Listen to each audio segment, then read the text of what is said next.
So రామప్పకు సంబంధించినటువంటి ఆలయ ఉన్నారు, మరి వారితో మాట్లాడించేటటువంటి ప్రయత్నం చేద్దాం. రామప్పకు సంబంధించి కూడా యునెస్కో గుర్తింపు పొందింది. అక్కడ కూడా మహాశివరాత్రి ఉత్సవాలు కన్నుల పండుగగా జరుగుతూ ఉంటాయి. ఇక వేడుకలకు సంబంధించి మహాశివరాత్రికి సంబంధించి అక్కడ ఎటువంటి ఏర్పాట్లు చేస్తారు, ఆయనతో మాట్లాడించే ప్రయత్నం చేద్దాం. నమస్కారం సార్. నమస్తే. రామప్పకు సంబంధించి ముఖ్యంగా మహాశివరాత్రి పర్వదినం సందర్భంగా ఏర్పాట్లు ఎట్లా ఉన్నాయి సార్? సార్ ఏర్పాట్లు బ్రహ్మాండంగా జరిగినాయి సార్. ఏర్పాట్లు అండి భక్తుల సౌకర్యార్థం ఇక్కడ క్యూ లైన్లు, చలవ పందిళ్లు మరియు లైటింగ్ డెకరేషన్, జాగరణ సమయం లోపల సాంస్కృతిక కార్యక్రమాలు ఏర్పాటు చేయడం జరుగుతుంది సార్. భక్తులకు ఎలాంటి ఇబ్బంది లేకుండా నీటి సౌకర్యం నిమిత్తం కూడా ఇక్కడ చలివేంద్రం కూడా ఏర్పాటు చేయడం జరిగింది.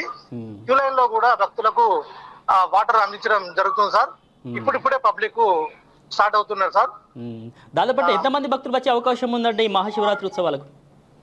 మహాశివరాత్రి ఉత్సవాలకు ఈ రోజు 1,00,000 మంది దాకా వచ్చే అవకాశం ఉంది. ముఖ్యంగా ఈ రోజు రాత్రి 10 గంటలకు శ్రీ స్వామివారి కళ్యాణము అత్యంత వైభవంగా నిర్వహించబడుతుంది సార్. మా అర్చకుల వారితో ఎవరు మాట్లాడతారా? ఓకే అండి, ఇవ్వండి.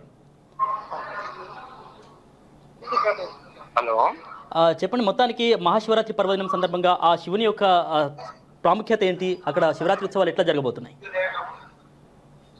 కాకతీయ కళా వైభవానికి తార్కాణమైనటువంటి సుప్రసిద్ధ శైవ క్షేత్రంగా విరాజిల్లుతున్న శ్రీ రామలింగేశ్వర స్వామి రామప్ప దేవస్థానంలో 2024 మహాశివరాత్రి ఉత్సవాలు వివిధ శాఖల సమన్వయంతో అత్యంత వైభవంగా నిర్వహించడం జరుగుతుంది.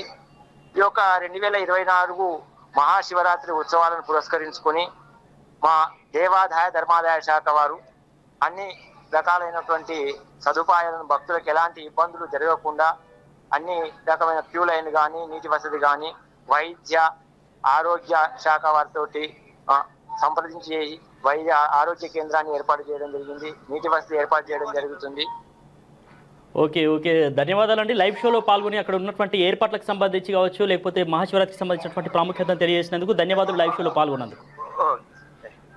మొత్తానికి చూసారు కదా, రామప్పకు సంబంధించి భక్తులకు ఎటువంటి అసౌకర్యం కలగకుండా అన్ని ఏర్పాట్లు చేసినట్లు ఆలయ చెప్తున్నారు.